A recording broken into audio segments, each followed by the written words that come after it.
माधवा कुंज बिहारी जय राधा माधवा कुंज बिहारी जय गोपी जन वल्लभा गिरिवरधारी जय गोपी जन वल्लभा गिरिवरधारी यशोदा नंदना ब्रज जन रंजना यशोदा नंदना ब्रज जन रंजना यमुना तीरा वनचारी यमुना तीरा वनचारी जय राधा माधवा कुंज बिहारी जय राधा माधवा कुंज बिहारी जय श्री कृष्ण चैतन्य प्रभु नित्यानंद श्री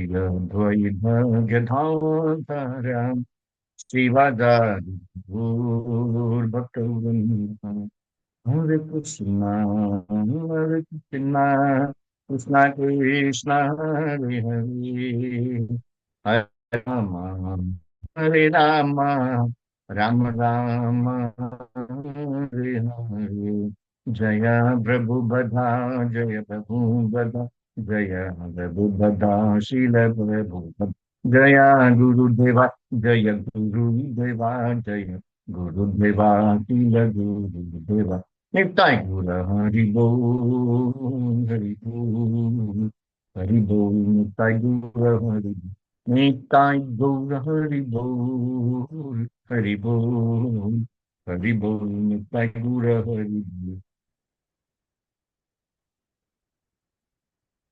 श्री वल्लभेधि वरदेधि दया परेधि भक्त प्रियेधि भवलुंधन कोविदेधि नाथेधि नागशयनेधि जगन्निवासेधि आलापिनं प्रतिदिनं कुरु मां मुकुन्द जयतु देवो देवकी नन्दनोऽयं जयतु कृष्णो वृष्णिवंश प्रदीपा जयतु मेघश्यामल कोमलांगो जयतु पृथ्वी भारनाश मुकुंद हरे कृष्णा कृष्णा कृष्णा हरे हरे हरे राम राम राम हरे हरे हरे कृष्णा कृष्णा कृष्णा हरे हरे हरे राम राम राम हरे हरे हरे कृष्णा। ओम नमो भगवते वासुदेवाय ओम नमो भगवते वासुदेवाय ओम नमो भगवते വാസുദേവായ ഹരി ഓം തത്സത് മറ്റൊരു ഭാഗവതം ക്ലാസ്സിലേക്ക് ഭഗവത്ഗീത ക്ലാസ്സിലേക്ക് എല്ലാവർക്കും സുസ്വാഗതം. ഇന്ന് നമ്മൾ അധ്യായം ഭഗവത്ഗീത യഥാരൂപം അധ്യായം 2 ശ്ലോകം 4.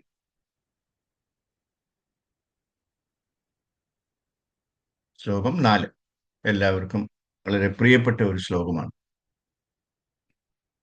ഭൂമിരഭോ നലോ വായു ധം മനോ ബുദ്ധിരേവ ച അഹങ്കാര ഇതീയം മേ ഭിന്നാ പ്രകൃതി രഷ്ടധ. ഭൂമിരഭോ നലോ വായു ധം മനോ ബുദ്ധിരേവ ച അഹങ്കാര ഇതീയം മേ ഭിന്നാ പ്രകൃതി രഷ്ടധ.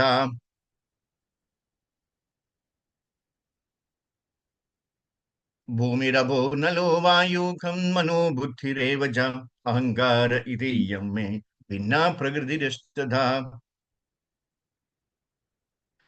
ഹരേ കൃഷ്ണ. വിവർത്തനം ശ്രീല പ്രഭുപാദ് കി ജയ്. എന്റെ ഭിന്നമായ ഭൗതിക പ്രകൃതി ഭൂമി, ജലം, അഗ്നി, വായു,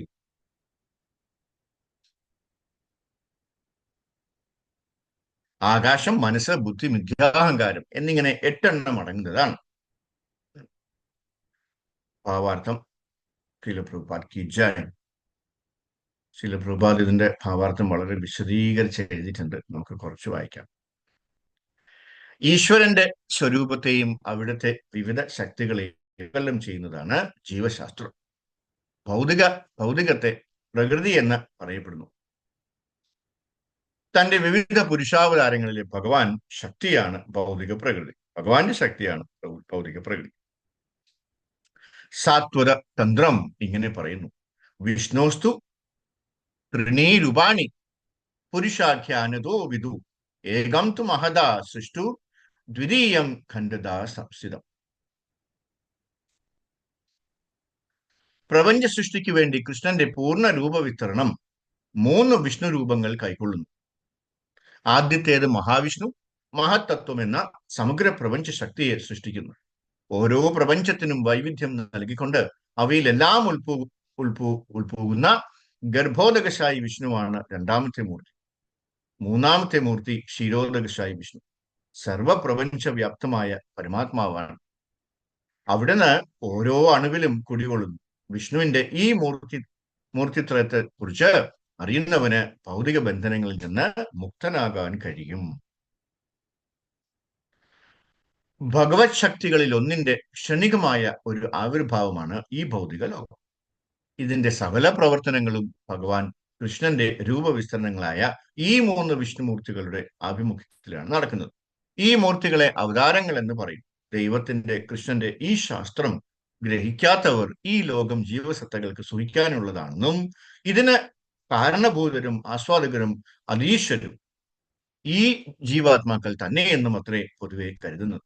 നിരീശ്വരരുടെ ഈ നിഗമനം ഭഗവത്ഗീത സിദ്ധാന്ത പ്രകാരം തെറ്റാണ്. പ്രകൃതി പ്രാദുർഭാവത്തിന് മൂലകാരണം കൃഷ്ണൻ തന്നെയെന്ന് ഈ ശ്ലോകം സ്പഷ്ടമാക്കുന്നുണ്ടല്ലോ. ശ്രീമദ് ഭാഗവതവും ഇങ്ങനെയാണ് പറയുന്നത്. ഭഗവാന്റെ ഭിന്നശക്തികൾ അത്രേ ഭൗതിക പ്രപഞ്ചത്തിന്റെ ഘടകങ്ങൾ. അദ്വൈതികളുടെ ആത്യന്തിക ലക്ഷ്യമായ ബ്രഹ്മജ്യോതിസ് പരമവ്യോമത്തിൽ ആവിർഭവിച്ച ഒരു ആത്മീയ ശക്തിയാണ്. വൈകുണ്ഠ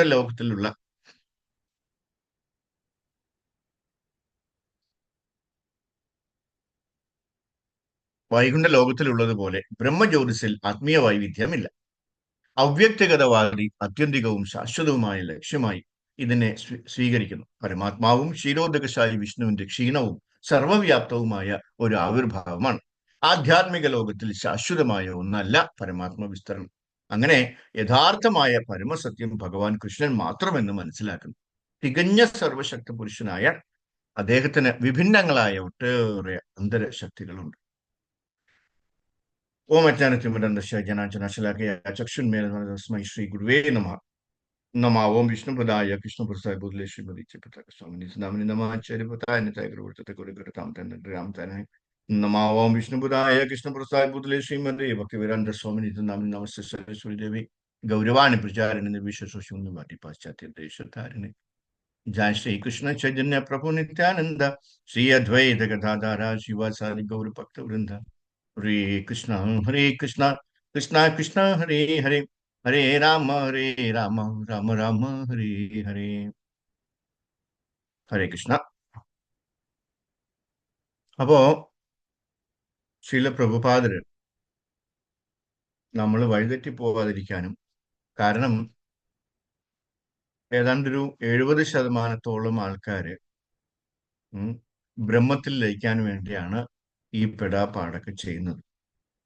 അത് വ്യർത്ഥമാണെന്നും നിങ്ങൾക്ക് അവിടെ ഒന്നും ചെയ്യാനില്ലെന്നും നിങ്ങൾക്ക് അവിടെ ബോറടിക്കുമെന്നും അല്ലെ, അവിടെയൊക്കെ പോയാൽ നമ്മൾ തിരിച്ചു വരേണ്ടി വരുമെന്നും പ്രഭുപാദർ നമുക്ക് മനസ്സിലാക്കി തരാനായിട്ട് പെടാപ്പാട് ചെയ്യപ്പെടുന്നുണ്ട്.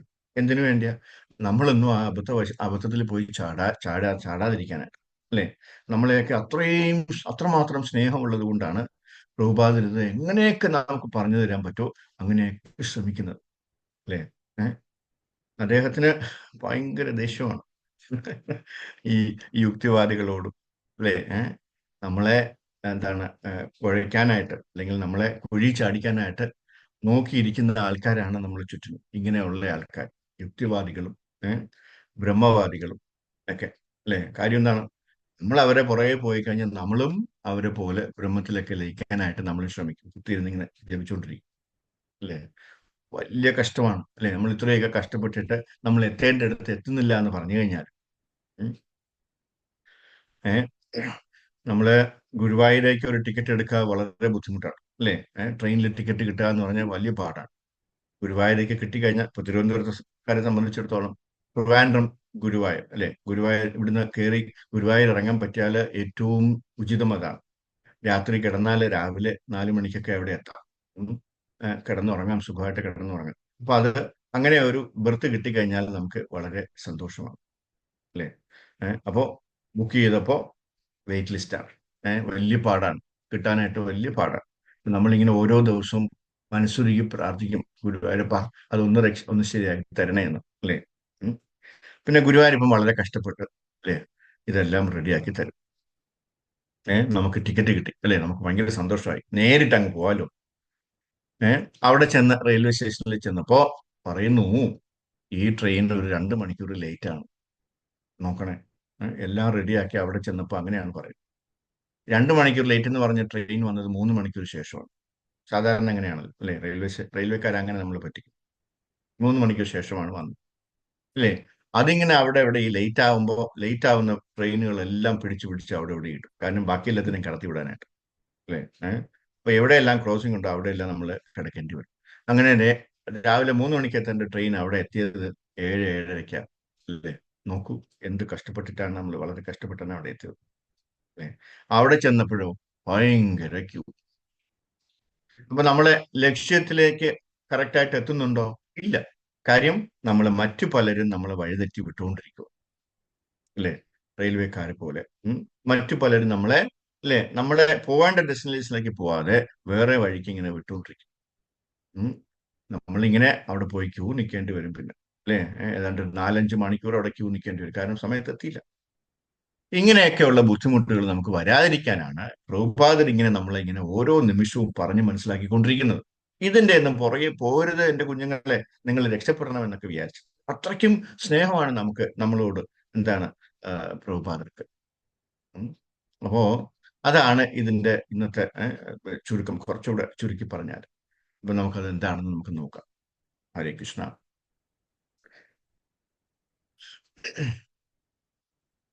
ഇത് വളരെ ശാസ്ത്രീയമായ നിർദ്ദേശമാണ് അല്ലെ. ഈ ഭൗതിക ഘടകങ്ങൾ, ഭൂമി, ജലം, അഗ്നി, വായു, ആകാശം, സൂക്ഷ്മ ഭൗതിക ഘടകം അല്ലെ, ഇത്രയും ഭൗതിക ഘടകങ്ങളാണ്. മനസ്സ്, ബുദ്ധി, അഹങ്കാരം കൃഷ്ണനിൽ നിന്ന് എങ്ങനെ വളരുന്നു? ഇതെല്ലാം ഭഗവാനിൽ നിന്ന് വന്നതാണ്. എന്നാൽ നമ്മൾ കുറച്ചുകൂടി ശ്രദ്ധിച്ചാൽ അത് മനസ്സിലാക്കാൻ വളരെ ബുദ്ധിമുട്ടുള്ള കാര്യമല്ല. ഒന്നൊന്ന് മനസ്സിരിച്ചാൽ മതി.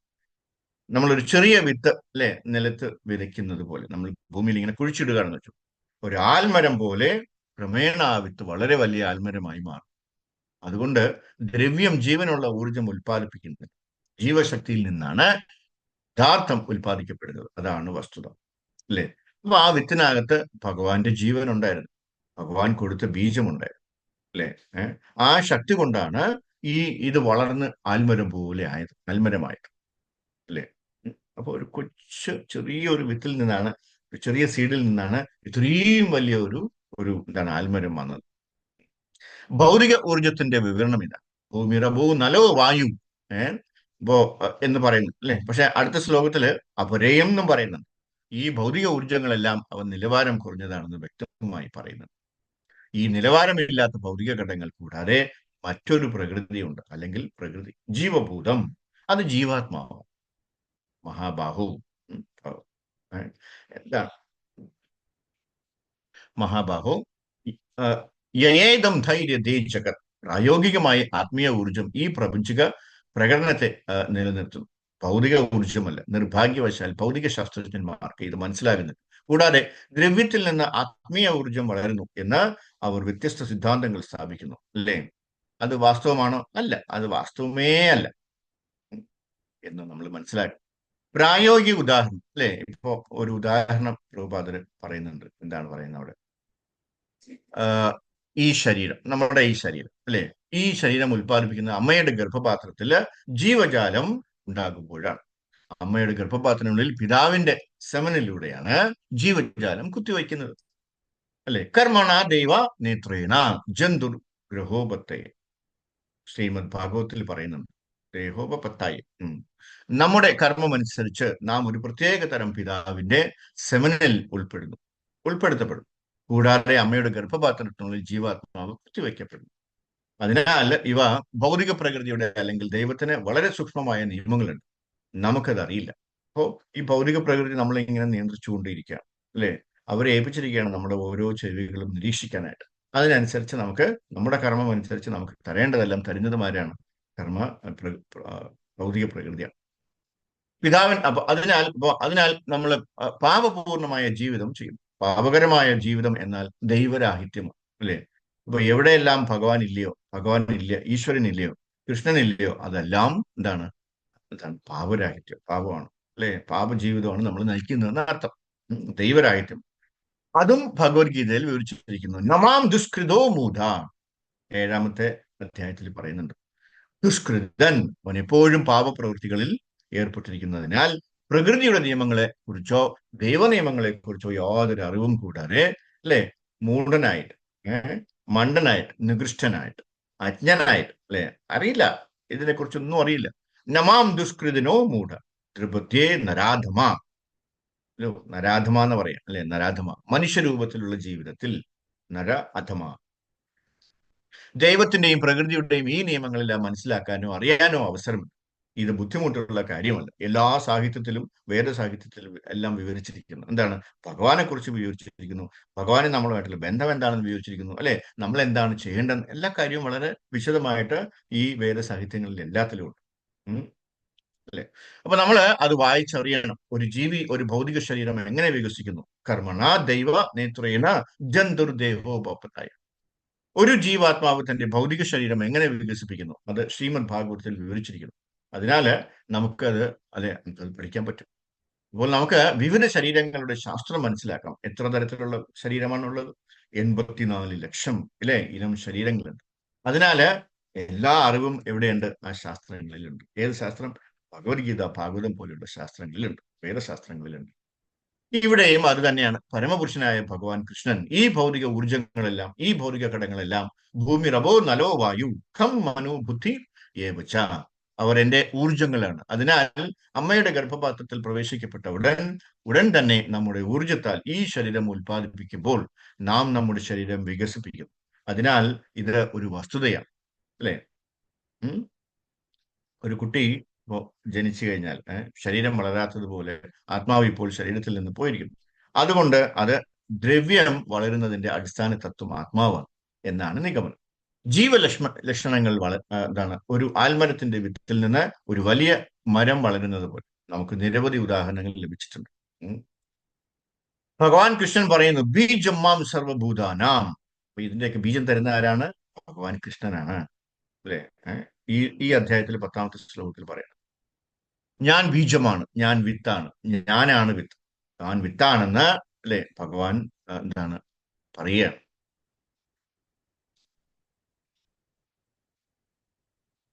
അല്ലെ? അപ്പൊ ഭഗവാൻ ഈ ഭൗതിക ഘടകങ്ങൾ എന്റെ ഊർജങ്ങളാണ് എന്ന് ഭഗവാൻ പറയുമ്പോൾ എന്തുകൊണ്ട് അത് മനസ്സിലാക്കാൻ എന്താണ് പ്രയാസം? അല്ലെ?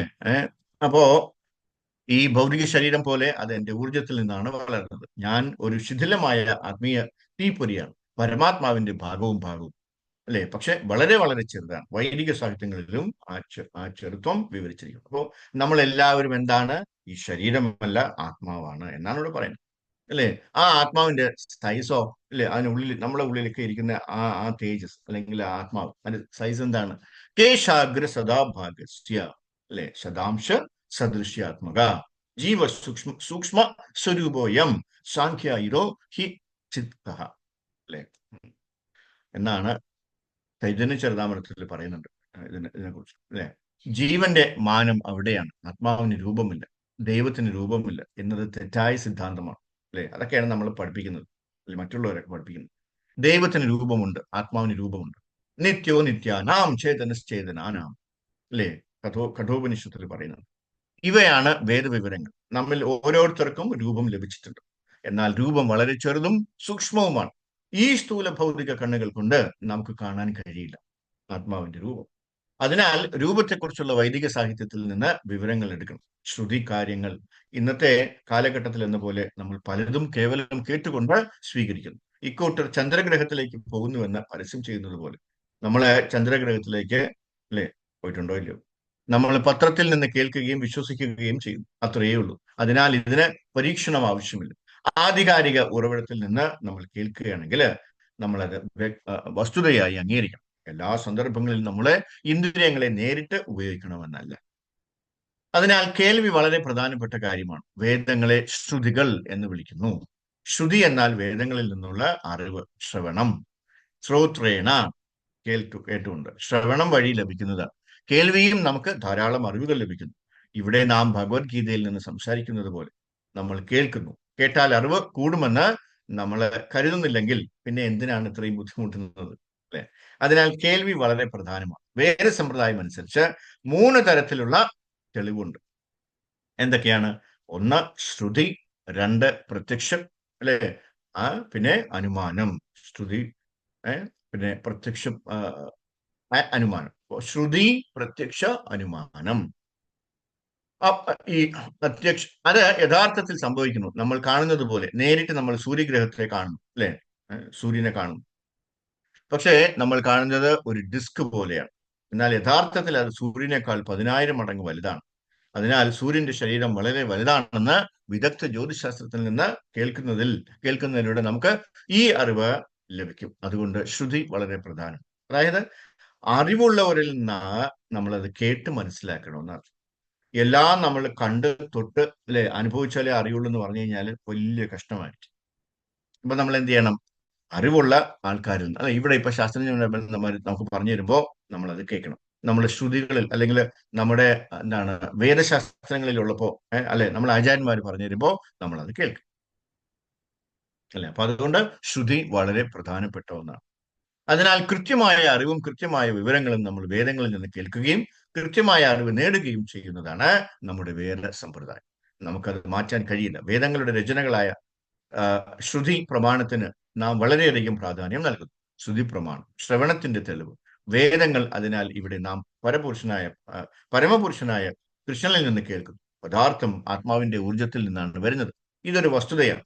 അതുകൊണ്ട് ആത്മാവ് ജീവഭൂതം മഹാബാഹോ യേദം ധാര്യേ, അല്ലെ? അടുത്ത ശ്ലോകത്തിൽ പറയുന്നതാണ്.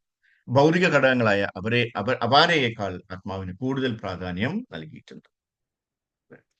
ഈ ഭൗതിക ഘടകങ്ങൾ പരമാത്മാവിന്റെ ഗുണനിലവാരമില്ലാത്ത ഊർജമാണ്. അതേസമയം ജീവാത്മാവ് ഭഗവാന്റെ ഊർജത്തിന്റെ ഉയർന്ന ഗുണമാണ്. ഇതാണ് നിഗമനം. ജീവഭൂതം മഹാബാഹു, മികച്ച ഗുണം. നമ്മൾ ജീവജാലങ്ങളായതിനാൽ ഭൗതിക ഊർജത്തെ ചൂഷണം ചെയ്യാൻ ശ്രമിക്കുന്നു. അതാണ് ഭൗതിക നാഗരികത. ഏതം ധാര്യേ ജഗത്.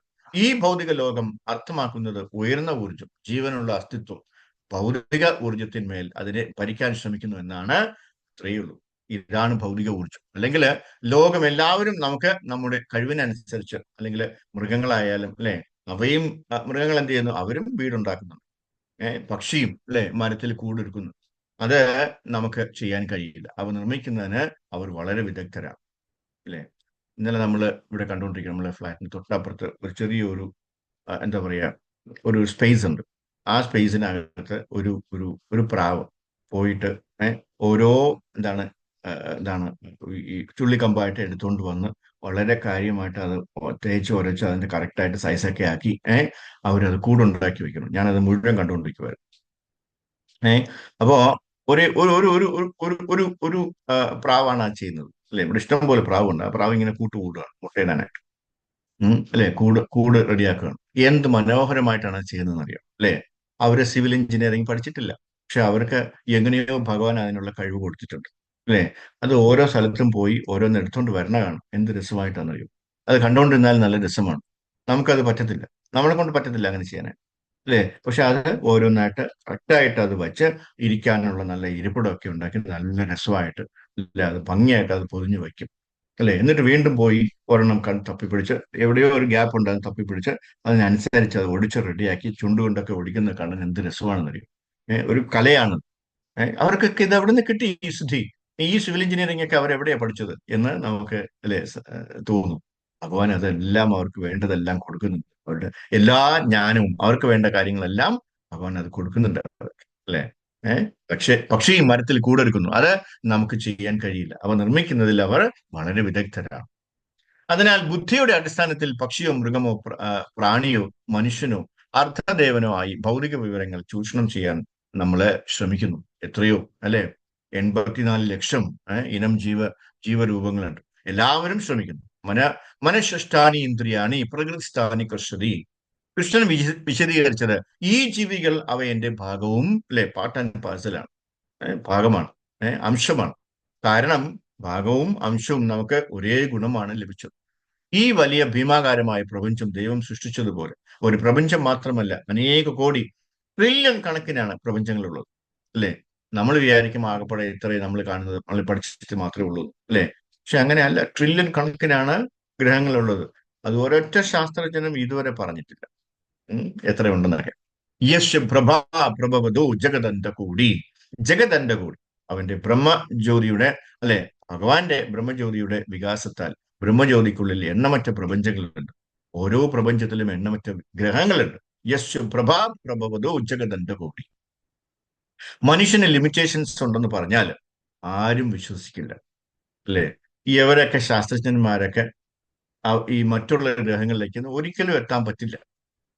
കാരണം അത് അവരുടെ ദൃഷ്ടിക്ക് അപ്പുറത്താണ്, അവരുടെ സങ്കല്പങ്ങൾക്ക് അപ്പുറത്താണ്, അല്ലെ. ജഗദണ്ഡ കോടി കോടി ജഗദണ്ഡങ്ങളാണ് ഇവിടെ ഉള്ളത്. ഇവരിവിടെ എത്ര എണ്ണം എണ്ണി തിട്ടപ്പെടുത്തിയിട്ടുണ്ട്, അല്ലെ. അവർക്കൊന്നും അവിടെ നിന്ന് എത്താൻ പറ്റില്ല. കാരണം ഒരു ഒരു എന്താണ്, നമുക്കൊക്കെ 100 കൊല്ലം ജീവിച്ചിരിക്കാൻ പറ്റും.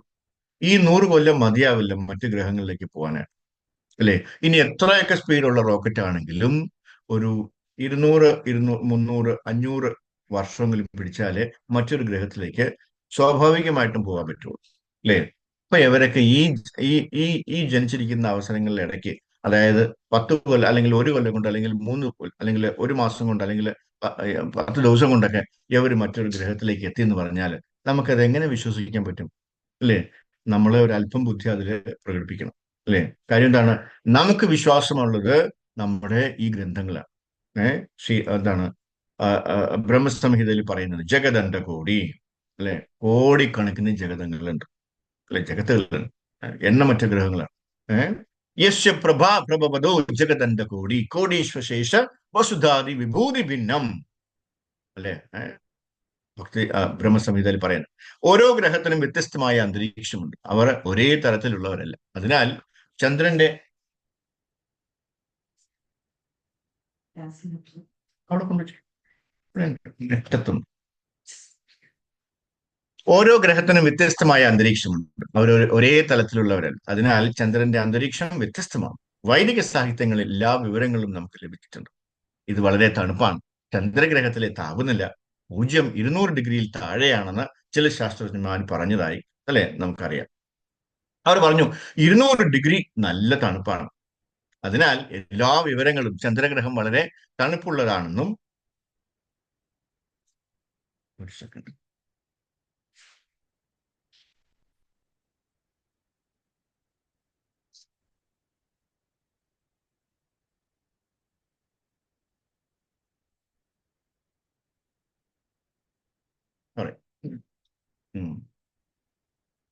ചന്ദ്രഗ്രഹം വളരെ തണുപ്പുള്ളതാണെന്നും അവിടെയുള്ള നിവാസികൾ ശരീരത്തെ കുളിർപ്പിക്കുന്ന സോമരസ, അല്ലെ, പാനീയങ്ങൾ കുടിക്കുന്നുവെന്നും ഭാഗവതത്തിൽ നിന്ന് നമുക്ക് വിവരം ലഭിച്ചിട്ടുണ്ട്.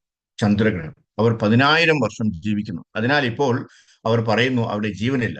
പക്ഷെ നമുക്ക് മറ്റൊരു വിവരം ലഭിക്കുന്നു, അല്ലെ, അവിടെ വൈരുദ്ധ്യമുണ്ട്. ഇപ്പോ നമ്മള് ഈ യൂറോപ്യൻ രാജ്യങ്ങളിലേക്കൊക്കെ പോയി കഴിഞ്ഞാൽ അവിടെ ഭയങ്കര തണുപ്പാണ്, അല്ലെ. ചില സമയത്തൊക്കെ ഭയങ്കര തണുപ്പാണ്. അതുകൊണ്ടാണ് അവര് 1, 2, 3, 4, 5 കോട്ടും ഒക്കെ ഇട്ട്, അല്ലെ, അവരെപ്പോഴും എന്താണ് സിഗരറ്റ് വലിക്കുകയും, എന്തിനാണ്, അവരുടെ ഉള്ളൊന്ന് ചൂടാക്കാൻ വേണ്ടിയാണ് ആ സിഗരറ്റ് വലിക്കുന്നത്. പിന്നെ അവര് എന്താണ് അങ്ങനെയുള്ള വിസ്കിയോ അങ്ങനെയുള്ള ആൽക്കഹോൾ അങ്ങനെയൊക്കെ ഉപയോഗിക്കുന്നതും ആ ചൂട് നിലനിർത്താൻ വേണ്ടിയാണ്.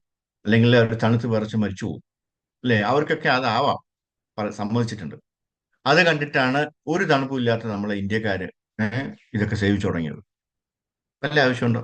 അവരുടെ പ്രകൃതി അനുസരിച്ച്, അല്ലെങ്കിൽ അവരുടെ ആ സിറ്റുവേഷൻ അനുസരിച്ച്, അവരുടെ ആ ഒരു കാലാവസ്ഥ അനുസരിച്ചിട്ടാണ് അവര് ഓരോ കാര്യങ്ങൾ ചെയ്യുന്നത്. അത് നമ്മള് എന്താണ് അത് അതേപോലെ ഇഞ്ഞ് സ്വാംശീകരിക്കേണ്ട വല്ല ആവശ്യമുണ്ടോ, അല്ലെ. അത് ആലോചിക്കണം. നമുക്ക് ഇവിടെ അത്ര തണുപ്പോ ഒന്നുമില്ല. വളരെ നല്ല കാലാവസ്ഥയാണ്, പ്രത്യേകിച്ച് കേരളത്തിൽ. കേരളത്തിലെ പോലെ ഒരു ഇത്രയും നല്ല കാലാവസ്ഥ ഈ ലോകത്തൊരുത്തിൽ ഒരിടത്ത് കാണാൻ പറ്റില്ല. പിന്നെ തൊട്ടടുത്തുള്ള മാലദ്വീപ്സിലും അങ്ങനെയൊക്കെ ഉള്ള സ്ഥലത്തൊക്കെ കാണാൻ പറ്റും. പക്ഷെ അവിടെയൊക്കെ പോയി കഴിഞ്ഞാൽ എന്ന് ഇത് കടലിനകത്ത് പോകുന്നു നമുക്കറിയാൻ പറ്റില്ല. ഒരു കുഴപ്പമില്ലാത്തത് നമ്മുടെ കേരളത്തിലാണ്. It's really God's own country, അല്ലെ? ഇപ്പൊ അതാണ്. ഇപ്പൊ തണുപ്പാണ്. അതിനാൽ എല്ലാ വിവരങ്ങളും ചന്ദ്രഗ്രഹം വളരെ തണുപ്പുള്ളതാണെന്നും അവിടെയുള്ള നിവാസികൾ ശരീരത്തെ കുളിർപ്പിക്കുന്ന സോമരസം, അതാണ് എന്താണ് അവിടെയൊക്കെ ഉള്ളവര് എന്താണ് ഈ ആ, ചന്ദ്രഗ്രഹത്തിലൊക്കെ ഭയങ്കര തണുപ്പായതുകൊണ്ട് അവര് ഈ സോമരസമൊക്കെ കുടിച്ചിട്ടാണ് അവര് രക്ഷപ്പെട്ടു പോകുന്നത്. ഭാഗവത്തിൽ നിന്ന് നമുക്ക് വിവരം ലഭിക്കുന്നു. ചന്ദ്രഗ്രഹം അവർ 10,000 വർഷം ജീവിക്കുന്നു. അവിടെയുള്ള ആൾക്കാർ 10,000 കൊല്ലങ്ങളാണ് ജീവിക്കുന്നത്. അതിനാൽ ഇപ്പോൾ അവർ പറയുന്നു അവിടെ ജീവനില്ല. ആര് പറയുന്നു? നമ്മുടെ ശാസ്ത്രജ്ഞന്മാർ പറയുന്നു, അല്ലേ? ഏഹ് പക്ഷെ നമുക്ക് മറ്റൊരു വിവരം ലഭിക്കുന്നു, അവിടെ വൈരുദ്ധ്യമായിട്ടുള്ള ജീവജാലങ്ങളുണ്ട്. അതിനാൽ ഇത് കൂടാതെ ഈ ഭൗതിക പ്രപഞ്ച ഘടനകളെല്ലാം, ഈ ഭൗതിക ലോകം പരമാത്മാവിന്റെ ഊർജത്തിൽ നിന്നാണ് ജനിച്ചത്. അത് നമുക്ക് വളരെ എളുപ്പത്തിൽ മനസ്സിലാക്കാം. പെട്ടെന്ന് എന്തെങ്കിലും പദാർത്ഥങ്ങൾ ഉണ്ടായി എന്നല്ല, ഒരു ചങ്ക് ഉണ്ടായി. അതുപോലെ തന്നെ സൃഷ്ടിയെക്കുറിച്ച് പല സിദ്ധാന്തങ്ങളുമുണ്ട്. അതല്ല, ജീവനുള്ള വിത്തിൽ നിന്ന് ഒരു വലിയ വൃക്ഷം, ജീവനുള്ള എന്താണ് അതുപോലെ തന്നെ സൃഷ്ടിയെക്കുറിച്ച്. അപ്പോ തീപ്പൊരിയിൽ നിന്ന് പുറപ്പെടുന്നതായ പ്രായോഗിക അനുഭവത്തിൽ നിന്ന് നാം കാണും ഈ ശരീരം പുറത്തു വരുന്നു, ഈ ജീവനുള്ള തീപ്പൊരി. അതിനാൽ അതിൽ നിന്ന് പുറത്തു പോകുമ്പോൾ തെക്വാ ദേഹം, അത് ഈ ശരീരത്തെ ഉപേക്ഷിക്കുന്നതിനാൽ അയാൾ മറ്റൊരു ശരീരം സ്വീകരിക്കും, അല്ലേ? അതാണ് നമ്മൾ എന്താണ് തഥാ ദേഹാന്തര പ്രാപ്തി. ഒരു ശരീരം വിടുമ്പോൾ മറ്റൊരു ശരീരം, അല്ലേ, നമ്മൾ അന്വേഷിച്ചു പോവുക. ഈ വിധത്തിൽ ഭൗതിക ലോകം നടക്കുന്നു. ദ്രവ്യത്തിനുള്ളിൽ ഒരു ജീവി ഇല്ലെങ്കിൽ അത് ഒരു ശരീരം വളർത്തുന്നില്ല. അപ്പൊ അതിനകത്തൊരു ആത്മാവുണ്ട് എന്ന്, അല്ലേ? ഭഗവാൻ ഇവിടെ എന്താ പറയുന്നത് ഭൗതിക ഘടകങ്ങൾ എന്റെ ഊർജത്തിന്റെ വ്യത്യസ്ത ഉൽപ്പന്നങ്ങളാണ് എന്നാണ്, അല്ലെ? നമ്മൾ വളരുന്നത്, ആ ഊർജം എന്താണെന്നും അത് എങ്ങനെ വളരുന്നുവെന്നും, അല്ലെ, നമുക്കറിയില്ല. എന്നാൽ അത് ഒരു വസ്തുതയാണ്. എനിക്ക് ഈ ഈ എന്താണ് ഒരു കരുതൽ ഊർജം ലഭിച്ചു. അതിലൂടെ രോമങ്ങൾ വളരുന്നു, അല്ലെ? നഖങ്ങൾ വളരുന്നു, ശരീരം വളരുന്നു, ശരീരങ്ങളെ മാറ്റുന്നു. എന്നാൽ ഞാൻ ഈ ശരീരം വിട്ടാൽ ഉടൻ മുടി വളരില്ല, അല്ലെ? നമ്മുടെ ആത്മാവ് ഈ ശരീരത്തിൽ നിന്ന് പോയി കഴിഞ്ഞാൽ നമ്മുടെ നഖവും മുടിയൊക്കെ വളരുമോ? ഇല്ല. അപ്പൊ ആ ആത്മാവ് നമ്മുടെ ഉള്ളിലുള്ളത് കൊണ്ടാണ് ഇതെല്ലാം വളരുന്നതെന്ന് അർത്ഥം, അല്ലെ? ഇതിനെല്ലാത്തിനും ആത്മാവ് കൊടുക്കുന്ന, അല്ലെങ്കിൽ ജീവൻ കൊടുക്കുന്ന എന്താണ്? ഉള്ളിലുള്ള ആത്മാവാണ്. ഇത് മനസ്സിലാക്കാൻ വളരെ എളുപ്പമാണ്. എന്റെ ഊർജം ഈ ശരീരത്തിൽ ദ്രവ്യത്തെ ഉൽപ്പാദിപ്പിക്കുന്നത് പോലെ ഈ ഭൗതിക ലോകത്തെ ഉൽപ്പാദിപ്പിക്കുന്നത് ഭഗവാൻ കൃഷ്ണന്റെ ഊർജമാണ്. ഇതാണ് ശരിയായ നിഗമനം. അപ്പൊ അതാണ് നമ്മുടെ ഇന്നത്തെ ശ്ലോകത്തിൽ പറയുന്നത്. എന്താണ്? ഭൂമി രവോ നലോ വായു ഖം മനോ ബുദ്ധിർ ഏവച്ച അവരെയും ഇത് പ്രകൃതിയും വിത്തി മേ പരാം ജീവഭൂതം മഹാപാപം. അതിനാൽ ഈ ജീവഭൂതം വളരെ ചെറുത്. മുടിയുടെ മുകൾ ഭാഗത്തിന്റെ 10,000-ൽ-1 ഭാഗം, അല്ലെ? കേസാഗ്ര ശതഭാഗസ്യ, അല്ലെ? എന്താണ് ആത്മാവിന്റെ സൈസ് പറയുകയാണ് അവിടെ. നമുക്ക് എല്ലാവർക്കും അറിയാം, പല പ്രാവശ്യം കേട്ടിട്ടുണ്ട്. മുടിയുടെ അഗ്രഭാഗം അത് തന്നെ കാണാൻ പറ്റത്തില്ലല്ലോ, മൈക്രോസ്കോപ്പിന് അടി പോയി വെച്ചാൽ പോലും കാണാൻ പറ്റില്ല. അത് 10,000-ആയിട്ട് ഡിവൈഡ് ചെയ്തിട്ട് അതിന്റെ ഒരു ഭാഗമാണ് എന്താണ് ആത്മാവിന്റെ വ്യാപ്തം, അല്ലെങ്കിൽ അതിന്റെ സൈസ്. കേശാഗ്ര മുടിയുടെ അറ്റം നമ്മൾ 100 ഭാഗങ്ങളായി വിഭജിക്കുന്നു. എന്നിട്ട് ഒരു ഭാഗം എടുത്ത് വീണ്ടും 100 ഭാഗങ്ങളായി വിഭജിക്കും. ജീവോ ഭാഗസ വിജ്ഞേസ, അതാണ് ജീവയുടെ അളവ്. അതായത് മുടിയുടെ അറ്റം പോലും നമുക്ക് കാണാൻ കഴിയില്ല. ഇതൊരു ചെറിയ, അല്ലെ, ഒരു ചെറിയൊരു നമ്മൾ എന്താ പറയാ, ഒരു ഫുൾ സ്റ്റോപ്പ് പോലെയാണ്. അപ്പോ എന്നാൽ അതിനെ 10,000 ഭാഗങ്ങളായി എങ്ങനെ വിഭജിക്കാം? നമുക്ക് യന്ത്രമില്ല, നമുക്ക് പരീക്ഷണാത്മക ക്രിയകളില്ല. എന്നാൽ ഒരു രൂപമുണ്ട്, അത് വളരെ ചെറുതാണ്. ആ ചെറിയ കണിക നിന്റെ ഉള്ളിൽ, അല്ലെങ്കിൽ എന്നിൽ, അല്ലെ, ആനയുടെ ഉള്ളിലാണെങ്കിലും നമ്മുടെ ഉള്ളിലാണെങ്കിലും ഉറുമ്പിന്റെ ഉള്ളിലാണെങ്കിലും, അല്ലെ, ബ്രഹ്മാവിന്റെ ഉള്ളിലാണെങ്കിൽ പോലും, അല്ലെ, എല്ലായിടത്തും ഉണ്ട്. എങ്കിൽ മാത്രമേ അത് വർക്ക് ചെയ്യുള്ളൂ എന്നർത്ഥം. അപ്പൊ എല്ലാത്തിന്റെ സൈസ് ഒന്ന് തന്നെയാണ്. എന്നാൽ അവർക്ക് വിവിധ തരത്തിലുള്ള ശരീരങ്ങൾ ലഭിച്ചു, വികസിപ്പിച്ചെടുത്തിട്ടുണ്ട്. എന്നാൽ അടിസ്ഥാന തത്വം ഭഗവാന്റെ ഒരു ചെറിയ കണികയും നമ്മളെല്ലാം തന്നെ ഭഗവാന്റെ ഭാഗമാണ്, ഒരു അംശമാണ്. അപ്പോൾ ഭഗവാൻ എത്രമാത്രം ഉൽപ്പാദിപ്പിക്കാൻ കഴിയും, അല്ലെ? നമ്മള് ഭഗവാൻ കൃഷ്ണൻ ഒരു ചെറിയ കണികയാണെങ്കിൽ, കൃഷ്ണന്റെ ഒരു ചെറിയ കണികയാണെങ്കിൽ, അല്ലെ, നമുക്ക് നമ്മുടെ ശരീരത്തെ ഇതുപോലെ ആനയെ ഉൽപ്പാദിപ്പിക്കാനും കഴിയും, അല്ലെ? അപ്പോൾ ആനയെ വേണമെങ്കിലും, അല്ലെങ്കിൽ ഒരു വെയിലിനെ വേണമെങ്കിലും ആ ആത്മാവിനെ ഉൽപ്പാദിപ്പിക്കാൻ കഴിയും. അതിനാൽ ഭഗവാൻ കൃഷ്ണന് തന്റെ ശരീരം എത്രത്തോളം വികസിപ്പിക്കാൻ കഴിയും ഇത് മനസ്സിലാക്കാൻ വളരെ ബുദ്ധിമുട്ടുള്ള കാര്യമല്ല. ലളിതമായി ഒരാൾ അല്പം ശാന്തനായിരിക്കുകയും ന്യായവാദത്തിലൂടെ അത് മനസ്സിലാക്കാൻ ശ്രമിക്കുകയും വേണം. അതിനാൽ ഇത് വസ്തുതയാണ്. കൃഷ്ണൻ അതിശയകരമായ എന്തെങ്കിലും സംസാരിക്കുന്നു എന്നല്ല നമ്മൾ വിശ്വസിച്ചേക്കില്ല. എന്നാൽ വസ്തുതാപരമായ വസ്തുതയിൽ നിന്ന് നാം അത് വിശ്വസിച്ചേക്കും, അല്ലേ? അപ്പൊ ഇവിടെ നമ്മളൊരു കഥ പെട്ടെന്ന് ഓർമ്മ വരികയാണ്. അതൊന്ന് പെട്ടെന്ന് നമുക്ക് പറയാം. അതായത് നാരദമുനി ആ, ചോദിക്കുകയാണ്. അവിടെ താഴെ ഭൂമിയില് ഒരു ഭയങ്കര ബ്രാഹ്മണനുണ്ട്. അദ്ദേഹം സദാസമയം ഭഗവാന്റെ ഭാഗവത കഥകളൊക്കെ പറഞ്ഞ് നടക്കുന്ന ഒരാളാണ്, അല്ലേ? അദ്ദേഹത്തിന് വേറെ ഒരു പരിപാടിയില്ല. അത് നല്ലൊരു ബ്രാഹ്മണനാണ്. അപ്പോ തൊട്ടപ്പുറത്ത് അങ്ങയുടെ വീട്ടിന് തൊട്ടടുത്ത് ഒരു ചെരുപ്പ് കുത്തിയുണ്ട്. അതും ഒരു ഭക്തനാണ്. അപ്പോ ഈ നാരദമുനി ചോദിച്ചത്, ഈ ബ്രാഹ്മണനാണോ അങ്ങയുടെ അടുത്തേക്ക് ആദ്യം വരുന്നത്, അതോ ചെരുപ്പ് കുത്തിയാണോ? അല്ലെങ്കിൽ ബ്രാഹ്മണന് ഈ ജന്മത്തിൽ മോക്ഷം കിട്ടുമോ, അല്ലെങ്കിൽ ചെരുപ്പ് കുത്തിക്ക് മോക്ഷം കിട്ടുമോ എന്നാണ്, അല്ലേ? അപ്പോ ഭഗവാൻ പറഞ്ഞു, അത് നീ പോയി നോക്കിയിട്ട് വരാൻ പറഞ്ഞു. നീ അവിടെ പോയി രണ്ടുപേരെയും പോയി കണ്ടിട്ട് വരാം. നീ കാണാൻ പോകുമ്പോ എന്ത് ചെയ്യണം? അപ്പൊ അവർ ചോദിക്കും, ഭഗവാൻ അവിടെ എന്തെടുക്കുമായിരുന്നു? അങ്ങയുടെ നാരദമുനി ഇങ്ങോട്ട് വന്നപ്പോ നാരദമുനി ഭഗവാന്റെ അടുത്തിട്ടല്ലേ അടുത്ത് നിലേ വരുന്നേ, അവിടെ കണ്ടിട്ടല്ലേ വരുന്നേ. അപ്പൊ ഭഗവാൻ അവിടെ എന്ത് ചെയ്യാണെന്ന് അവർ രണ്ടുപേരും ചോദിക്കും. അപ്പൊ നീ എന്ത് പറയണം? ഞാനൊരു ആനയെ എടുത്ത് ഒരു സൂചിക്കുഴലിലൂടെ ഇങ്ങനെ കൊരുത്തുകൊണ്ടിരിക്കുകയാണെന്ന് പറയാം, അല്ലെ? എന്ന് പറയണമെന്ന് പറഞ്ഞു. നാരദർക്ക് എന്നെ തോന്നി, ഭഗവാൻ എന്ത് പറ്റി ഇങ്ങനെയൊക്കെ പറയണ എന്നെ? ശരി, എന്തായിരുന്നാലും ഭഗവാൻ പറഞ്ഞാലേ നമ്മൾ അതുപോലെ ആജ്ഞ അനുസരിക്കാന്ന് പറഞ്ഞ് നേരെ ബ്രാഹ്മണന്റെ അടുത്തേക്ക് പോവാണ്. ആ ബ്രാഹ്മണന്റെ അടുത്ത് ചെന്നപ്പോ, അല്ലെ, മഹാമുനിയെ കണ്ടിട്ട്, നാരദമുനിയെ കണ്ടിട്ട്, അല്ലെ, വളരെ ഉപചാരപൂർവ്വം ഇരിക്കാനൊക്കെ പറഞ്ഞിട്ട് പറഞ്ഞു, അങ്ങ് ഇങ്ങോട്ട് വന്നപ്പോ ഭഗവാൻ അവിടെ എന്തെടുക്കുമായിരുന്നു എന്ന് ചോദിച്ചു. അപ്പോ ഉം, എന്ത് എന്ത് പറയാനാണ്? ഞാൻ അവിടെ ചെന്നപ്പോ ഭഗവാൻ ഒരു ആനയെ എടുത്ത് ഒരു സൂചിക്കുഴലിലൂടെ ഇങ്ങനെ കൊരുത്തോണ്ടിരിക്കുവാണ്. അപ്പൊ ബ്രാഹ്മണൻ പറഞ്ഞു, അശോ, ഭഗവാന് വയസ്സായെന്ന് തോന്നുന്നു, ഭഗവാൻ എന്തോ കുഴപ്പമുണ്ട്, അല്ലേ? ഭഗവാന്റെ പ്രജ്ഞയൊക്കെ പോയെന്ന് തോന്നുന്നു. ആരെങ്കിലും ചെയ്യോ ഈ മണ്ടത്തരങ്ങൾ, അല്ലേ? എന്നും പറഞ്ഞിട്ട് അദ്ദേഹം ഉറക്കെ ചിരിച്ചു. നാരദമുനി കൂടെ ചിരിച്ചിട്ട് അടുത്ത വീട്ടിലേക്ക് പോയി, അല്ലേ? അപ്പൊ നാരദമുനിക്ക് പകുതി മനസ്സിലായ കാര്യങ്ങൾ. അവിടെ ചെന്നപ്പോ ഈ ചെരുപ്പ് കുത്തിയ ഒരു ചെരുപ്പ് ഇങ്ങനെ കുത്തിക്കൊണ്ടിരിക്കുവാണ്, അല്ലേ? നന്നാക്കിക്കൊണ്ടിരിക്കുക. ആ, ഓ, നാരദ മുനിയെ കണ്ടപ്പോ അദ്ദേഹത്തിന് ഭയങ്കര സന്തോഷമായി.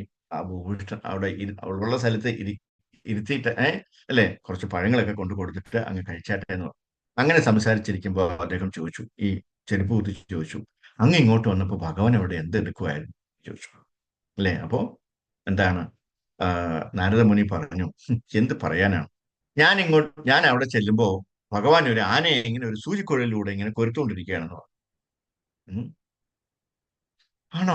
അയ്യോ. അപ്പോ ഭഗവാനല്ലേ, ഭഗവാൻ എന്താണ് സാധിക്കാൻ പറ്റാത്തത്, അല്ലേ? ഏ അല്ലേ? നാരായണ നാരായണ. ആര് പറയണു? ഈ ഈ ഈ ചെരുപ്പൂത്തി പറയണം, അല്ലേ?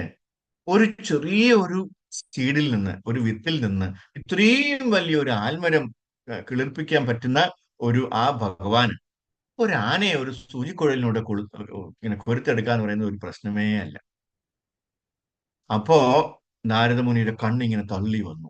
ഉം ഉണ്ടോ, ഭഗവാൻ വെറുതെ അല്ലേ എന്നെ ഇങ്ങോട്ട് താഴോട്ട് വിട്ട, അല്ലേ? ഇത് കാണിക്കാനല്ലേ, ഇത് മനസ്സിലാക്കി തരാനാണ്. അപ്പൊ ആരാണ് യഥാർത്ഥ ഭക്തി? ഭഗവാനെ കുറിച്ച് നന്നായിട്ട് മനസ്സിലാക്കി ആ ഭക്തിയിലേക്ക് എത്തിയത് ആരാണ്? ഈ ബ്രാഹ്മണനാണോ, അതോ ഈ ചെരുപ്പൂത്തിയാണോ? അദ്ദേഹത്തിന് മനസ്സിലായി, അല്ലേ? അദ്ദേഹം തിരിച്ചു പോയിട്ട്, നാരായണ നാരായണ, ഭഗവാനെ എനിക്കൊന്നും പറഞ്ഞു തരേണ്ട ആവശ്യം, എനിക്കെല്ലാം മനസ്സിലായി, അല്ലേ?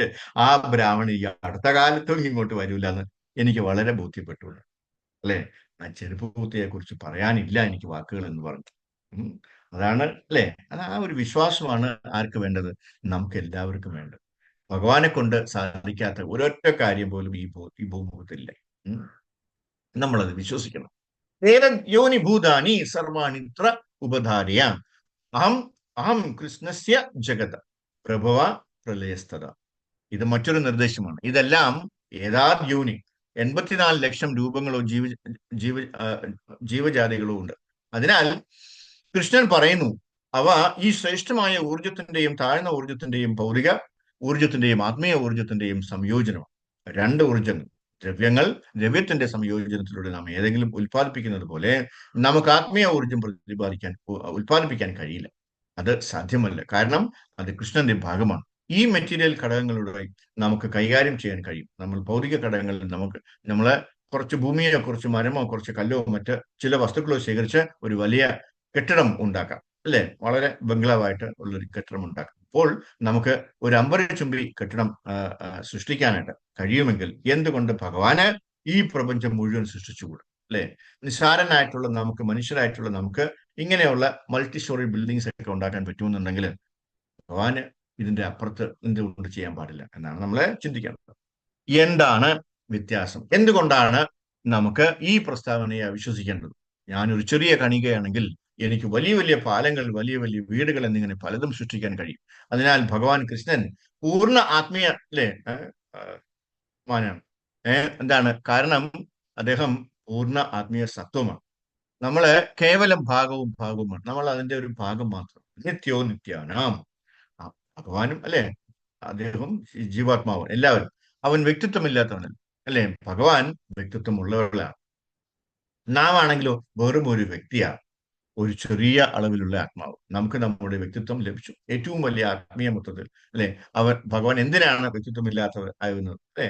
ഇതാണ് നിഗമനം. പക്ഷെ നമുക്ക് മനസ്സിലാക്കാൻ പറ്റാത്തത് കൊണ്ട് നമ്മുടെ ഇന്ത്യയുടെ, അല്ലെ, ഇപ്പോ നമ്മുടെ രാഷ്ട്രപതി ഒരു വ്യക്തിയാണോ, അല്ലെ, അതോ വ്യക്തിത്വമില്ലാത്തവനാണോ? അല്ലെ, നമുക്ക് പറയാൻ പറ്റും അദ്ദേഹം ഒരു വ്യക്തിയാണ്, അദ്ദേഹത്തിന് വ്യക്തിത്വമുണ്ട്. നമ്മൾ അദ്ദേഹത്തിനെ നേരിട്ട് കണ്ടിട്ടുണ്ടോ? ഇല്ല, ഈ ടി വി കൂടെയൊക്കെ കണ്ടിട്ടുള്ളൂ. അതിനർത്ഥം അദ്ദേഹം ഒരു വ്യക്തിയല്ല എന്നല്ല, അല്ലെ? അതുപോലെ നമ്മൾ ഭഗവാനെ കണ്ടിട്ടില്ലാത്തതിനാൽ ദൈവം വ്യക്തിത്വമില്ലാത്തവനാണെന്ന് നമ്മൾ നിഗമനം ചെയ്യാൻ കഴിയില്ല. എന്നാൽ തെളിവുകളിൽ നിന്ന് ന്യായവാദത്തിലൂടെ കുറഞ്ഞത് നമുക്ക് മനസ്സിലാക്കാൻ കഴിയും, നമ്മൾ ഭഗവാന്റെ ഭാഗവും അംശവുമാണെങ്കിൽ. നമ്മൾ ഓരോരുത്തരും ഒരു വ്യക്തിയാണ്. എന്തുകൊണ്ടാണ് നമ്മുടെ അസ്തിത്വത്തിന്റെ ഉത്ഭവം വ്യക്തിത്വമില്ലാതായിരിക്കേണ്ടത്? എന്താണ് കാരണം, അല്ലെ? ശീല പ്രഭാതർക്ക് ഒട്ടും സഹിക്കാൻ പറ്റുന്നില്ല. അതുകൊണ്ടാണ് ഇത്രയും കാര്യങ്ങൾ അദ്ദേഹം നമുക്ക് വിശദീകരിച്ചു തരുന്നത്, അല്ലെ? എങ്ങനെയാണ് ഇവർക്കൊക്കെ ഭഗവാന് വ്യക്തിത്വം ഇല്ല എന്ന് പറയാൻ പറ്റുന്നത്? എന്ത് ധൈര്യത്തിലാണ് അവർ പറയുന്നത്? എന്ത് അടിസ്ഥാനത്തിലാണ് അവർ പറയുന്നതെന്ന്, അല്ലെ? അദ്ദേഹം അങ്ങനെ വെപ്രാളപ്പെടുകയാണ്. നമ്മൾ അതൊന്നും കേട്ട് പഠിച്ചു കളയല്ലേ എന്നുള്ള ഭയം അതിന്റെ ഉള്ളിലുണ്ട്. ആ വരികളുടെ ഇടയിലൂടെ നമുക്കത് മനസ്സിലാക്കാൻ പറ്റും, അല്ലെ? അത്രയും കാര്യമായിട്ടാണ്, അത്രയും എന്താണ് സിൻസിയർ ആയിട്ടാണ് പ്രഭുപാദ് നമുക്കത് പറഞ്ഞു തരാൻ ശ്രമിക്കുന്നത്, അല്ലെ? പല പല ഉദാഹരണങ്ങളിലൂടെ. അപ്പോ തീർച്ചയായിട്ടും ഭഗവാന് വ്യക്തിത്വമുണ്ട്, അല്ലെ? നമ്മുടെ കോസ്മിക് പ്രകടനത്തിന്റെ ഉത്ഭവം എങ്ങനെ ഒരു വ്യക്തിയായി മാറും എന്ന് അമ്പരിപ്പിക്കുന്നത്. എന്നാൽ മനസ്സിലാക്കാൻ പ്രയാസമില്ല. എത്രയോ വൻകിട വ്യവസായികളെ കുറിച്ച് നമ്മൾ കേട്ടിട്ടുണ്ടെന്ന് കരുതുക. അവർക്ക് വലിയ വലിയ മില്ലുകൾ പ്രവർത്തിക്കണം. എന്നാൽ ആരുടെ ഊർജം കൊണ്ടാണ് മില്ലുകൾ പ്രവർത്തിക്കുന്നത് എന്ന് ആരെങ്കിലും പറഞ്ഞാൽ അദ്ദേഹം ഒരു വ്യക്തിയാണെന്ന് നമ്മൾ വിശ്വസിക്കാതിരിക്കാൻ എന്താണ് കാരണം, അല്ലെ? ഇപ്പോ ടാറ്റയുണ്ട്, ബിർളയുണ്ട്, അംബാനിയുണ്ട്. നമുക്ക് അങ്ങനെയൊക്കെ ഉള്ള ഒരുപാട് ആൾക്കാർ നമ്മുടെ ഫ്രണ്ടിൽ ഉദാഹരണമായിട്ടുണ്ട്, അല്ലേ? അവർക്കൊക്കെ ഇത്രയും വലിയ ഫാക്ടറികളും കാര്യങ്ങളും ഉണ്ട്. ഈ അംബാനി ഒരു വ്യക്തിയല്ല എന്ന് നമുക്ക് വിശ്വസിക്കാൻ പറ്റുമോ? അംബാനി ഒരു വ്യക്തിയാണ്, അല്ലെ? ടാറ്റ ഒരു വ്യക്തിയാണ്, അല്ലേ? അപ്പൊ അതൊക്കെ നമുക്ക് വിശ്വസിക്കാമെങ്കിൽ എന്തുകൊണ്ട് നമ്മൾ ഭഗവാനെ അംഗീകരിച്ചുകൂടാ എന്നാണ് പ്രഭുപാദർ ചോദിക്കുന്നത്. നമ്മൾ വിശ്വസിക്കണം, അല്ലെ? അതുപോലെ ഭഗവാൻ കൃഷ്ണന്റെ ഊർജത്താൽ സൃഷ്ടിക്കപ്പെട്ട ഈ പ്രപഞ്ച പ്രകടനം എന്തുകൊണ്ടാണ് നാം എന്താണ് തിരസ്കരിക്കുന്നത്? എന്താണ് അതിന്റെ കാരണം, അല്ലെ? നമ്മളെല്ലാം ഭഗവാന്റെ ഊർജമാണ്, അല്ലെ? ഈശ്വര പരമ കൃഷ്ണ സച്ചിദാനന്ദ വിഗ്രഹ അനാദിരാദിർ ഗോവിന്ദ സർവകാരണ കാരണം. അതെ, അടുത്ത ഒരു ഇത് അദ്ദേഹം ഇവിടെ പറയാം, അല്ലെ? നമുക്ക് പറയാൻ പറ്റുന്ന എന്താണ്? ഭഗവാന്റെ കാര്യങ്ങളെ കുറിച്ചിട്ട് എല്ലാ കാരണങ്ങളുടെയും കാരണം ഭഗവാനാണ്. ഭഗവത്ഗീതയിലും പറയുന്നുണ്ട്, എന്താണ്? അഹം സർവസ്യ പ്രഭവോ മത്താ സർവം പ്രവർത്തതേ ഇരിമത്വ ഭജന്തേ മാം ഭൂതഭാവ സമന്വിത. പറയുന്നുണ്ട്, എല്ലാറ്റിന്റെയും ഉത്ഭവം കൃഷ്ണനാണെന്ന് അറിയുന്നവൻ ഈ ഭാവം ആവശ്യമായിരുന്നു. പരമാനന്ദം. ഓ, ഭഗവാൻ കൃഷ്ണൻ വളരെ വലിയവനാണ്, അത് ആവശ്യമായിരുന്നു. ആ ഭാവം ഉത്പാദിപ്പിക്കാൻ അതിന് പരിശീലനം ആവശ്യം, അല്ലെ? ആ ഭാവം നമുക്ക് വരണമെങ്കിൽ നമുക്ക് പരിശീലനം ആവശ്യമാണ്. എന്ത് പരിശീലനം? ഹരേ കൃഷ്ണ ഹരേ കൃഷ്ണ കൃഷ്ണ കൃഷ്ണ ഹരേ ഹരേ ഹരേ രാമ രാമ രാമ ഹരേ ഹരേ. ഇത് ജപിക്കുന്നവന് മാത്രമേ ഈ സയൻസ് മനസ്സിലാവുകയുള്ളൂ, അല്ലേ? ഇത് ജപിക്കാത്തത്തോളം കാലം നമുക്കിത് നമ്മുടെ തലയിലോട്ട് കയറത്തില്ല. നമ്മൾ ജപിക്കുന്നത് കൊണ്ടാണ് ഈ പറയുന്ന കാര്യങ്ങളൊക്കെ നമുക്ക് അക്സെപ്റ്റ് ചെയ്യാൻ പറ്റുന്നത്, അല്ലേ? ഈ ഈ ശാസ്ത്രജ്ഞന്മാരൊക്കെ ഭഗവാന്റെ നാമം കൂടെ പറഞ്ഞിരുന്നെങ്കിൽ അവർക്കൊക്കെ എത്രയോ എളുപ്പമായിരുന്നു ഈ കാര്യങ്ങളൊക്കെ മനസ്സിലാക്കാനായിട്ട്, അല്ലേ? ഏഹ് അവരത് ചെയ്യില്ല. കാര്യം അവർ ശാസ്ത്രജ്ഞന്മാരായി പോയില്ലേ. ശാസ്ത്രജ്ഞന്മാരായി കഴിഞ്ഞാൽ പിന്നെ ഭഗവാനെ കുറിച്ചിട്ട് ഒന്നും ചിന്തിക്കാൻ പാടില്ല എന്നാണ് അവർ പഠിച്ചു വെച്ചിരിക്കുന്നത്, അല്ലെ? അല്ലെങ്കിൽ അവരെ പഠിപ്പിച്ചു വെച്ചിരിക്കുന്നത്. അവർ യുക്തിവാദികളാവണമെന്നാണ് അവരുടെ നിഗമനം, അല്ലെ? എല്ലാ ആണോന്ന് ചോദിച്ചു കഴിഞ്ഞാൽ ആവണമെന്നില്ല. നമുക്കതിൽ ഒരുപാട് ഉദാഹരണങ്ങൾ നമ്മുടെ ഫ്രണ്ടിലുണ്ട്, അല്ലെ? അവരെയൊക്കെ നമ്മൾ ഇന്നും ബഹുമാനിക്കും. ഉം. അതിനാൽ ഒരു ഭക്തൻ എന്നാൽ ഭാവത്തിൽ അവസ്ഥത്തിൽ എത്തിയവൻ എന്നാണ് അർത്ഥമാക്കുന്നത്. ബുധ ഒരുവൻ എന്താണ് ബുദ്ധനല്ലെങ്കിൽ ആ ഭാവം ഉണ്ടാകില്ല. ബുധ എന്നാൽ അറിവിൽ തികഞ്ഞവൻ എന്നാണ്. അത് മറ്റൊരു തരത്തിൽ പറയുന്നുണ്ട്. ഭഗവാൻ പറയുന്നു, ഗുണാം ജന്മവാൻ ജന്മമഞ്ച്, അല്ലെ? എന്റെ ജ്ഞാനവന്മാം പ്രബുദ്ധ്യത. തത്വചിന്താപരമായ ഊഹാഭോഗങ്ങളുടെ അനേകം ജന്മങ്ങൾക്ക് ശേഷം ജ്ഞാനവാൻ, അല്ലെ, ജ്ഞാനികളായവർ അവർ പെട്ടെന്ന് ഒന്നും സ്വീകരിക്കുന്നില്ല. അവർ അവരുടെ ന്യായവാദം പ്രയോഗിക്കാൻ ആഗ്രഹിക്കുന്നു, അല്ലെ? അതിനാൽ അപ്പൊ കുറെ ജന്മങ്ങൾ എടുത്തു കഴിഞ്ഞാൽ നമുക്ക് ഭഗവാന്റെ കാര്യങ്ങളൊക്കെ മനസ്സിലാക്കാൻ പറ്റുള്ളൂ എന്നാണ്. എല്ലാറ്റിന്റെയും ഉത്ഭവം അവന്റെ അറിവ് അപൂർണമാണ്. ഈശ്വര പരമാകൃഷ്ണ ഈ അറിവിൽ ഒരാൾ വരുന്നില്ലെങ്കിൽ അവൻ വെറും ഊഹാപോഹമാണ്, അവൻ മായയിലാണ് ജീവിക്കുന്നത്, അല്ലെ? ശ്രമയേവ ഹി കേവലം, ഒരു ഉപയോഗമില്ല. ശ്രമ കേവലം, അധ്വാനം. മറ്റൊരിടത്ത് ഇങ്ങനെ പറയുന്നുണ്ട്, ഏന്യേ രവി രവീന്ദാക്ഷ വിമുക്ത മാനിനസ് ത്വയ് അസ്ത ഭാവത് അവിശുദ്ധ ബുദ്ധയാ. ശ്രീമദ് ഭാഗവതം പറയുന്നതാണ്. വിമുക്ത മാനസികമായ ഊഹാപോഹത്താൽ അവർ മുക്തി പ്രാപിച്ചു, നാരായണൻ ആയിട്ട് എന്ന് അവർ കരുതുന്നു, അല്ലെ? ഒരാൾക്ക് നാരായണനാകാൻ കഴിയില്ല. എന്നാൽ എല്ലാവരും നാരായണന്റെ ഭാഗവുമാണ്. അല്ലെങ്കിൽ ഗുണത്തിൽ നാരായണ ഗുണവും പരമനാരായണൻ എന്നല്ല, അത് സാധ്യമല്ല. ഭാഗം മൊത്തത്തിൽ തുല്യമാകാൻ കഴിയും, അല്ലെ? ഇന്നലെ ജഗസാക്ഷി പ്രഭു അദ്ദേഹത്തിന്റെ ക്ലാസ്സിൽ പറയുന്നുണ്ടായിരുന്നു, നമ്മളെല്ലാവരും അതിലുണ്ടായിരുന്നു. ഇന്നലത്തെ വൈകിട്ടത്തെ ക്ലാസ്സിൽ പറയുന്നതാണ്, അല്ലെ? നമ്മളെല്ലാവരും ഈശ്വരനാകാനാണ് ശ്രമിച്ചുകൊണ്ടിരിക്കുന്നത്. ഞാൻ ഈശ്വരൻ, നീയും ഈശ്വരൻ, അല്ലെ? പിന്നെ നമ്മൾ എന്തിനാ വേറൊരു ഈശ്വരൻ അന്വേഷിച്ച് പോകണമെന്നാണ് ആൾക്കാർ ചോദിക്കുന്നത്. ഈ മണ്ടത്തരങ്ങളൊക്കെ അവർക്ക് എവിടെ നിന്ന് കിട്ടിയെന്ന് അറിയില്ല. കാര്യം എന്താണ്? അവരാരും ജപിക്കില്ല, അതുകൊണ്ട് തന്നെയാണ്, അല്ലെ? ജപിച്ചിരുന്നെങ്കിൽ ഇങ്ങനെയുള്ള മണ്ടത്തരങ്ങളിൽ നിന്ന് അവർ കയറി പോകത്തില്ലായിരുന്നു. അവരുടെ ജീവിതമേ തീർന്നു ഇങ്ങനെ ആലോചിക്കുമ്പോൾ, അല്ലെ? തീർന്നില്ല. നമുക്ക് എപ്പോഴാണ് നമുക്ക് എങ്ങനെയാണ് ഭഗവാനാവാൻ പറ്റുന്നത്? ഒരിക്കലും ആവാൻ പറ്റില്ല. അത് നമ്മുടെ ഉള്ളിലുള്ള അഹങ്കാരം നമ്മളെ കൊണ്ട് അത് പറയിപ്പിക്കുന്നു, അല്ലെ? അപ്പൊ അതിനൊക്കെ ഒരു പോംവഴി എന്താണെന്ന് ചോദിച്ചു കഴിഞ്ഞാല് ഒരേ ഒരു പോംവഴിയേ ഉള്ളൂ. ഹരേ കൃഷ്ണ കൃഷ്ണ കൃഷ്ണ ഹരേ ഹരേ, ഹരേ രാമ രാമ രാമ ഹരേ ഹരേ. ജപിക്കുക, സത്സംഗത്തില്, ഇതുപോലുള്ള സത്സംഗത്തില് എന്താണ് നിൽക്കുക. ഇതല്ലാതെ നമുക്ക് മറ്റൊരു മാർഗമില്ല, മറ്റൊരു മാർഗമില്ല, മറ്റൊരു മാർഗം. പക്ഷേ നമ്മൾ എത്രയൊക്കെ പറഞ്ഞു കഴിഞ്ഞാലും ആൾക്കാർക്ക് അത് മനസ്സിലാക്കാനായിട്ട് ഒരു ബുദ്ധിമുട്ടാണ്. അവർക്കൊരു താല്പര്യമില്ല. കാര്യം എന്താണ്? അവർക്ക് സമയമായിട്ടില്ല. അവർക്ക് ഇനിയും കണ്ട് കഷ്ടപ്പെടാനുള്ള സമയം പറഞ്ഞിരിക്കുന്നത്, അല്ലെ? അവര് ഒരുവിധം ഒരു ഒരു പ്രാവശ്യമെങ്കിലും കൃഷ്ണ എന്ന് പറഞ്ഞെങ്കിൽ അവർക്ക് എന്തെങ്കിലുമൊക്കെ മെച്ചം കിട്ടിപ്പോയി. നമ്മൾ എല്ലാ ദിവസവും ജപിക്കുന്നത് പോലെയല്ല. ഈ ഇങ്ങനെയുള്ള നടക്കുന്നവരൊക്കെ ഒരു പ്രാവശ്യം കൃഷ്ണ എന്ന് പറഞ്ഞാൽ ഭഗവാൻ അത് 10,000 കോടി കൃഷ്ണ പറഞ്ഞതായിട്ട് കണക്കാക്കിക്കളെ. അതാണ് ഭഗവാൻ. കാര്യം അത്രയും മേഴ്സിഫുൾ ആണ് ഭഗവാൻ. കാര്യം എങ്ങനെയെങ്കിലും ഇവർ രക്ഷപ്പെട്ടു പോട്ടെ എന്നുള്ളതാണ്. മറ്റുള്ള കുഞ്ഞുങ്ങളെല്ലാവരും രക്ഷപ്പെട്ടു, എനിക്കറിയാം. വൈഷ്ണവരായിട്ടുള്ളവർ അല്ലെങ്കിൽ ജപിക്കുന്നവരൊക്കെ, അല്ലെ? അവരെന്തായിരുന്നാലും എൻ്റെ അടുത്ത് വരുമെന്ന് ഭഗവാൻ നന്നായിട്ട് അറിയാം. ഈ ബാക്കിയുള്ള അലഞ്ഞു തിരിഞ്ഞ് നടക്കുന്ന സാധനങ്ങളില്ലേ, അവരെ എങ്ങനെ രക്ഷപ്പെടുത്താമെന്നാണ് ഭഗവാന്റെ എപ്പോഴത്തെ ചിന്ത, അല്ലെ? കോടിക്കണക്കിന് ജന്മങ്ങളായിട്ട് ഇതിന്റെയൊക്കെ പുറകെ നടക്കുകയാണ് യവന്മാർ. ഇതുവരെ എന്നെ തിരിഞ്ഞു നോക്കിയിട്ടില്ല.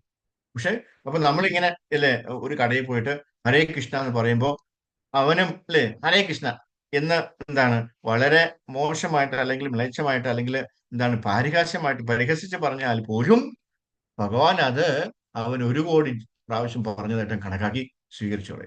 അവന്റെ പകുതി പാവം എടുത്തുകളെ. അത്രയും മേഴ്സിഫുൾ ആണ് ആര്? ഭഗവാൻ കൃഷ്ണൻ. നമ്മളെല്ലാവരും എന്താ വേണ്ടത്? ആരെ തെക്കോ താരെ കഹോ കൃഷ്ണ ഉപദേശ്. ആരെ കണ്ടു കഴിഞ്ഞാൽ നമ്മൾ ഭഗവാനെ കുറിച്ച് പറഞ്ഞു കൊടുക്കും. ആരാണോ അങ്ങനെ മറ്റുള്ളവർക്ക് പറഞ്ഞു കൊടുക്കുന്നത് അവരോട് ഭഗവാന് ഒരു ഇച്ചിരി കൂടുതൽ ഇഷ്ടം തോന്നും, അല്ലെ? എപ്പോഴും തൊട്ടടുത്ത് ഇരിക്കും ആര്? ഇങ്ങനെ പറയുന്നവര്. നമുക്ക് ആ ഒരു വെമ്പൽ ഉണ്ടാവണം, അല്ലെ? ആരെ കണ്ടാലും നമുക്ക് ഭഗവാനെ കുറിച്ച് പറയാനുള്ള ഒരു വെപ്രാളം ഉണ്ടാവണം, അല്ലെ? ഒന്നും പറയാതിരിക്കരുത്.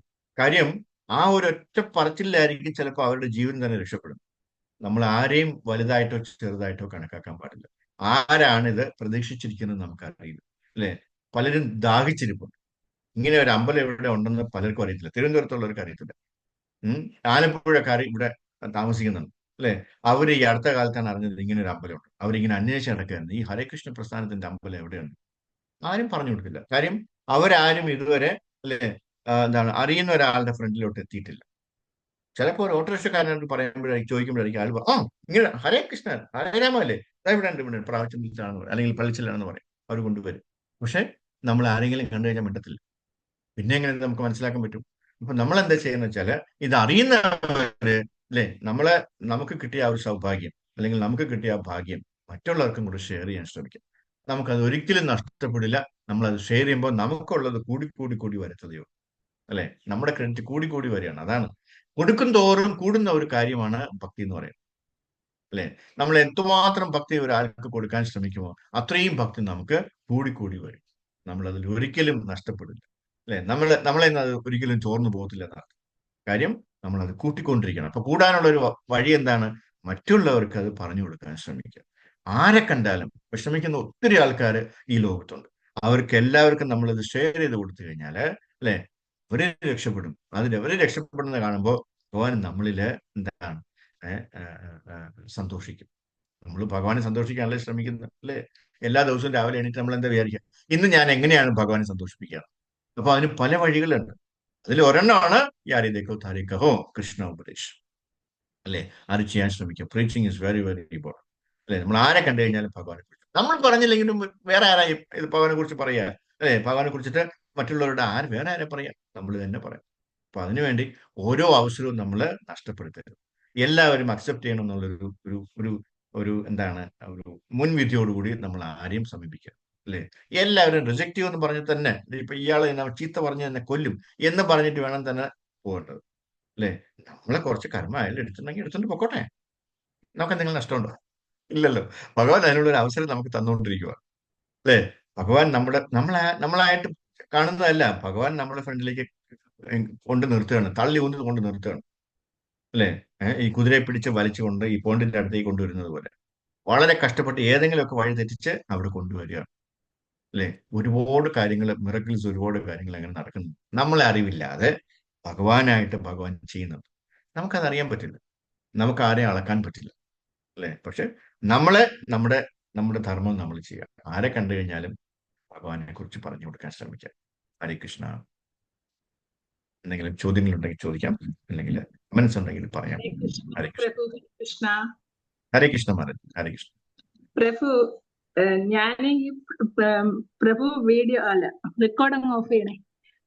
പ്രഭു, ഞാൻ ഈ ഈശ്വരനെ കുറിച്ചൊക്കെ പറഞ്ഞു കൊടുക്കുക. ഇപ്പൊ ഞാൻ ഒത്തിരി ആൾക്കാർ, ഇപ്പൊ ഞാനൊരു സമൂഹത്തിൽ വർക്ക് ചെയ്യുന്ന ഒരു വ്യക്തിയാണ്. അപ്പം നമ്മള് ഒരുപാട് പേരുടെ അടുത്ത് ഇങ്ങനെ പറയുന്നുണ്ട്, ഈശ്വരനെ കുറിച്ചൊക്കെ പറഞ്ഞു കൊടുക്കുന്നുണ്ട്. അപ്പം ഞാൻ കുറിയൊക്കെ ഇടുമ്പോ എല്ലാവർക്കും അറിയാം, ചിലവർ ഇങ്ങോട്ട് തന്നെ ചോദിക്കുന്നുണ്ട് ഹരേ കൃഷ്ണയിലാണോ എന്നൊക്കെ ഇങ്ങനെ ചോദിക്കുന്നുണ്ട്. അപ്പം ഞാനിങ്ങനെ വേറൊരാളോട് അങ്ങനെ സംസാരിച്ച കൂട്ടത്തില് പുള്ളിക്കാരൻ എന്നോട് ചോദിച്ചു, ഈശ്വരൻ ആരാണെന്ന് ചോദിച്ചു. അപ്പൊ ഞാൻ പറഞ്ഞു, ഈശ്വരൻ പരമദിവ്യോത്തമ പുരുഷനാണെന്ന് ചോദിച്ചു. അതാരാ പരമദിവ്യം? ഞാൻ പറഞ്ഞു ഭഗവാൻ കൃഷ്ണനാണെന്ന് പറഞ്ഞു. അപ്പൊ പറയാ കൃഷ്ണൻ ആരാണെന്ന് ചോദിച്ചു. എന്നിട്ട് പിന്നെ ചോദിക്കുക ഗുരു ആരാണെന്ന് ചോദിച്ചു. യഥാർത്ഥ ഗുരു ആരാണ്? അപ്പൊ ഇങ്ങനത്തെ ഓരോരോ ചോദ്യങ്ങളാണ് അവര് ചോദിക്കുന്നത്.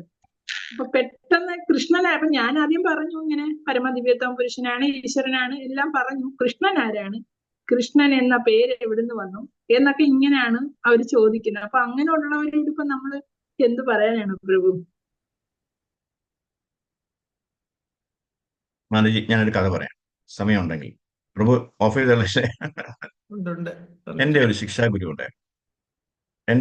കുറച്ചുകൂടി സമയം ഉണ്ടായിരുന്നു. എന്റെ ഒരു ശിക്ഷാഗുരു ഉണ്ടായിരുന്നു. അദ്ദേഹം ദോഹയിൽ എന്റെ കൂടെയാണ് വർക്ക് ചെയ്തത്. അദ്ദേഹം ഒരു ദിവസം ഇതിലോട്ടൊക്കെ വന്നു. ദീക്ഷയൊന്നും എടുത്തിട്ടില്ല, പക്ഷെ ഇതിൽ തുടക്കക്കാരനാണ്. പക്ഷെ അദ്ദേഹം വെജിറ്റേറിയനാണ് കഴിച്ചുകൊണ്ടിരുന്നത്, അല്ലെ? അതായത് നോൺ വെജൊക്കെ നിർത്തി ആ ഒരു സ്റ്റേജിൽ എത്തിയ ആളാണ് അദ്ദേഹം. വലിയൊരു എല്ലാവരും ഒരു 10-600 ആൾക്കാരുള്ള ഒരു ക്യാമ്പിലാണ് താമസിക്കുന്നത്. അപ്പൊ അദ്ദേഹത്തിന് ഒരു സൂപ്പർവൈസറി കേഡറിലായതുകൊണ്ട് അദ്ദേഹത്തിന് പ്രത്യേക ഒരു മുറിയെ കൊടുത്തിട്ടുണ്ട്.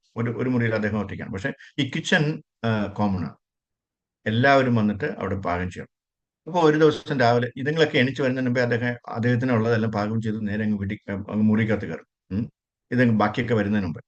അപ്പോൾ ഒരു ദിവസം എന്താണ്, ഇദ്ദേഹം പാകം ചെയ്യാൻ ചെന്നപ്പോൾ അവിടെ ഒരാൾ വലിയ മീനും വെച്ചോണ്ട് ഇങ്ങനെ നിൽക്കണം അല്ലേ. അദ്ദേഹത്തിന്റെ അടുപ്പിന്റെ അടുത്ത് നിൽക്കുക. ഒരു 2-3 സ്റ്റൗകളും എല്ലാം ബാക്കി എല്ലാവരും ഉപയോഗിച്ചുകൊണ്ടിരിക്കുക. അപ്പോൾ ഇദ്ദേഹം പറഞ്ഞു, എനിക്ക് ഒരു 5 മിനിറ്റ് തരൂ, ഞാനിത് ഒന്ന് ചൂടാക്കിക്കോട്ടെ, ഞാൻ ചൂടാക്കിയിട്ട് നിങ്ങൾക്ക് അത് ഉപയോഗിക്കാമല്ലോ എന്ന് പറഞ്ഞു. എന്ത് നിങ്ങൾക്ക് ഇത് കണ്ടിട്ട് പിടിച്ചില്ലേ? മീൻ കണ്ടിട്ട് പിടിച്ചില്ലേ എന്ന് ചോദിക്കാം. നിങ്ങൾ അതൊന്നും കഴിക്കത്തില്ലേ? നിങ്ങൾ എങ്ങനെ ജീവിച്ചിരിക്കണം എന്നൊക്കെ ചോദിച്ചു അദ്ദേഹം മലയാളിയാണ്. മറ്റേ അവിടെ ഹിന്ദിക്കാരും എല്ലാവരും ഉണ്ട്, എല്ലാ രാജ്യത്തുള്ള ആൾക്കാരും അവിടെ ഉണ്ട്. ഈ നിൽക്കുന്ന ആൾ, ഈ മീൻ പിടിച്ചോണ്ട് നിൽക്കുന്ന ആളും മീനാണ്. മീൻ പിടിച്ചോണ്ട് നിൽക്കുന്ന ആളും മലയാളിയാണ്. അങ്ങനെ അദ്ദേഹം കൂടുതലൊന്നും പറയാൻ പോയില്ല. അവൻ്റെ അടുത്തൊക്കെ എന്തിനു പറഞ്ഞിട്ട് എന്ത് ചെയ്യാനാണെന്ന് ഉള്ള നിലയിൽ അദ്ദേഹത്തിനുള്ളത് ചൂടാക്കിയിട്ട് പെട്ടെന്ന് അങ്ങ് റൂമിക്കകത്ത് കയറി. അന്ന് വൈകിട്ട് ഈ മീൻ പിടിച്ചോണ്ടിരുന്ന ആള് ഇദ്ദേഹത്തിന്റെ മുറിയിൽ വന്നിട്ട്, ഈ ശിക്ഷാഗുരുവിന്റെ മുറിയിൽ വന്നിട്ട്, നിങ്ങളപ്പോ മീനും ഇറച്ചിയൊന്നും കഴിക്കത്തില്ലേ? ഇല്ല, എനിക്കത് വലിയ താല്പര്യമില്ല. അതെന്താ കഴിക്കാത്ത? നിങ്ങൾ എങ്ങനെ ജീവിച്ചിരിക്കണം? ഈ പച്ചക്കറി മാത്രമേ നിങ്ങൾ കഴിക്കുള്ളൂ എന്നൊക്കെ പറഞ്ഞു ഒരുപാട് പറഞ്ഞു. എങ്ങനെയെങ്കിലും ഒഴിവാക്കാനായിട്ട് ഇദ്ദേഹം നോക്കിയിട്ട് ഇദ്ദേഹം ഓരോ കാര്യങ്ങൾ ഇങ്ങനെ ചോദിച്ചുകൊണ്ടിരിക്കുകയാണ്. എന്നിട്ട് എന്തോ സമയം ഓഫീസിലേക്ക് ഉറങ്ങാനുള്ള സമയമായതുകൊണ്ട് അദ്ദേഹം പോയി. പിറ്റേന്നും വൈകിട്ടായപ്പോ ഓഫീസ് വിട്ട് നേരെ ഇദ്ദേഹത്തിന്റെ മുറിയിൽ വന്നിട്ട്, നിങ്ങൾ ആരെയാണ് നിങ്ങൾ ഈ സഞ്ചിക്കാത്തിരുന്ന് എന്തോ ചെയ്യുന്നത് എന്നപ്പോ ജപത്തിനെ കുറിച്ചൊക്കെ അദ്ദേഹം പറഞ്ഞു. ഇയാള് എല്ലാ ദിവസവും മീനും ഇറച്ചിയൊക്കെ കഴിച്ചുകൊണ്ടിരുന്ന ഒരാളാണ്. എല്ലാ ദിവസവും ഇദ്ദേഹത്തിന് ഓഫീസ് കഴിഞ്ഞ് വന്ന ഒന്ന് വിശ്രമിക്കാൻ പറ്റില്ല, സമ്മതിക്കില്ല. എന്റെ ശിക്ഷാഗുരുവിനാണെങ്കിൽ ഇതൊരു ശല്യമായല്ലോ, ഇയാൾ എങ്ങനെ ഒഴിവാക്കുന്നു ഇങ്ങനെ ആലോചിച്ചോണ്ടിരിക്കും അല്ലെ. പക്ഷെ കുറച്ച് കഴിഞ്ഞപ്പോ അയാൾ ഇതിൽ താല്പര്യം കാണിച്ചപ്പോ ഇദ്ദേഹം അതിനുള്ള അവസരം കൊടുത്തു. എന്നിട്ട് ബാക്കി ഈ ശല്യങ്ങളൊക്കെ ഒഴിവാക്കാനായിട്ട് അവര് പിന്നീട് ടെറസിന്റെ ഏറ്റവും മുകളിൽ, അതായത് 10 നിലയും കണ്ടാണ്, അതിന്റെ മുകളിൽ പോയിട്ട്, അപ്പൊ അവിടെ ആരും ഉണ്ടാവില്ല, കുറച്ച് ചൂടൊക്കെയാണ്, എന്നാൽ പോലും അത് സഹിച്ചിട്ട് അവിടെ AC ഒന്നും ഉണ്ടാവില്ലല്ലോ, അവിടെ ഇരുന്ന് അദ്ദേഹം കൃഷ്ണനെ കുറിച്ചിട്ടൊക്കെ പറഞ്ഞു കൊടുക്കാൻ പറ്റും. ഇദ്ദേഹം ഇത് വളരെ കാര്യമായിട്ട് കേട്ടുകൊണ്ടിരുന്നു. നോക്കണേ, മീൻ പിടിച്ചുകൊണ്ടിരുന്ന ഒരാളാണ്. അദ്ദേഹം പതുക്കെ ഈ മീനിന്റെയൊക്കെ അളവ് കുറച്ചു, ഇറച്ചിയുടെയൊക്കെ അളവ് കുറച്ചു, മുട്ടയൊക്കെ കഴിക്കാതായി. പതുക്കെ അദ്ദേഹം ഈ സത്സംഗത്തിലേക്ക് വരാൻ തുടങ്ങി. ഇദ്ദേഹത്തിന്റെ കൂടെ, ഈ ശിക്ഷാഗുരുവിന്റെ കൂടെ അദ്ദേഹം വരും. അന്ന് അദ്ദേഹം സത്സംഗത്തിലേക്ക് തുടങ്ങും. പിന്നെ കുറിയൊക്കെ ഇട്ട് തുടങ്ങി. അങ്ങനെ കുറെ കഴിഞ്ഞപ്പോൾ മീശയൊക്കെ എടുത്ത് നല്ല ക്ലീൻ ഷേവായി നല്ല പോകും. കുറെ കഴിഞ്ഞപ്പോൾ എന്ത് സംഭവിച്ചു കഴിഞ്ഞാൽ അദ്ദേഹം ഉടനെ ഷെൽട്ടർ എടുത്തു. അത് കഴിഞ്ഞ് ഒരു വർഷം കഴിഞ്ഞപ്പോൾ പെട്ടെന്ന് ദീക്ഷ എടുത്തു. അത് കഴിഞ്ഞ് അദ്ദേഹം വ്യാസാസനത്തിൽ ഇരുന്ന് ക്ലാസ്സുകൾ എടുക്കാൻ തുടങ്ങി. നമ്മൾ അന്ന് കൊടുത്തിരുന്നത് ഏകാദശി വ്രതത്തിനെ കുറിച്ചുള്ള ഇമ്പോർട്ടൻസ് പറയുക അല്ലെ, അങ്ങനെയുള്ള ക്ലാസ്സുകൾ അദ്ദേഹത്തിന് ഭയങ്കര താല്പര്യമായി. ഇപ്പോ അദ്ദേഹം ഭഗവത്ഗീതയും ഭാഗവതവും ക്ലാസ് എടുക്കുന്ന ഒരു വലിയ ആചാര്യനായി മാറി. എന്താ? ഞാനല്ല. എനിക്ക് പറഞ്ഞ പേര് അല്ല.